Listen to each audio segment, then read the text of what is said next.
என்கிட்ட ரொம்ப பேசுற. யார்கிட்ட என்ன பேசுறோன்னு தெரிஞ்சுதான் பேசுறியா? என்னோட அக்காவை பார்த்து என்ன அதிகாரம் இருக்குன்னு கேக்குறியா? இந்த வீட்டுல எல்லா அதிகாரமும் என் அக்காவுக்கு மட்டும்தான் இருக்கு.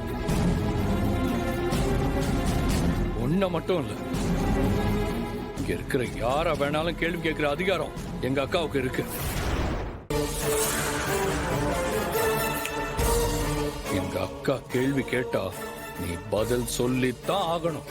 வீட்டுக்கு வாழ வந்த பொண்ணு கிட்ட இப்படி திருடி மாதிரி நிக்க வச்சு கேள்வி கேக்குறாங்க. நான் அமைதியா இருக்கணுமா? என்னால அப்படி இருக்க முடியாது. நான் பேசதான் செய்வேன். இவர் நீ பேசுறதுக்கு இது ஒண்ணு உன் வீடு இல்ல.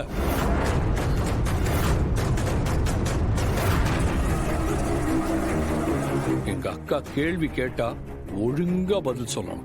இந்த மாதிரி திமிராலாம் பேசிட்டு இருக்க கூடாது, புரியுதா?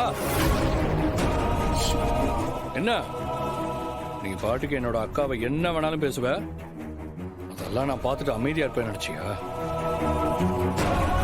எங்க அக்காவை எதிர்த்து பேசுறது யாரா இருந்தாலும் சரி, நான் பார்த்துட்டு சும்மாலாம் இருக்க மாட்டேன். உங்களை யார் இப்ப சும்மா இருக்க சொன்னது? என்ன பேசணுமோ பேசுங்க. ஏன் அடிக்கணும்னா கூட அடிங்க.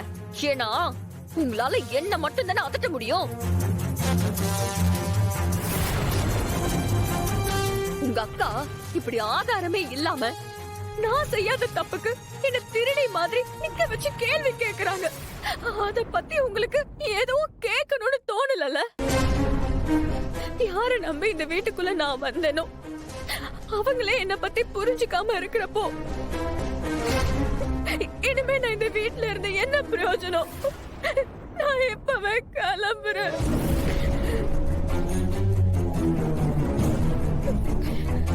ரித்திகா, இன்னொரு தடவை அந்த மாதிரிலாம் சொல்லாத.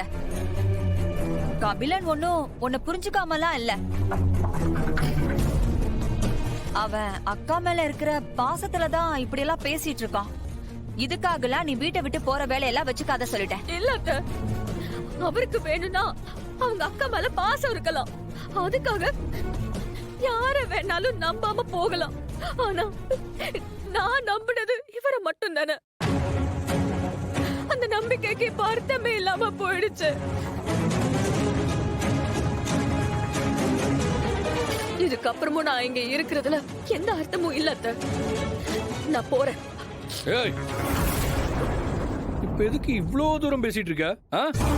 உனக்கு யாரும் இங்க பிடிச்சு வைக்கல. Doors R open.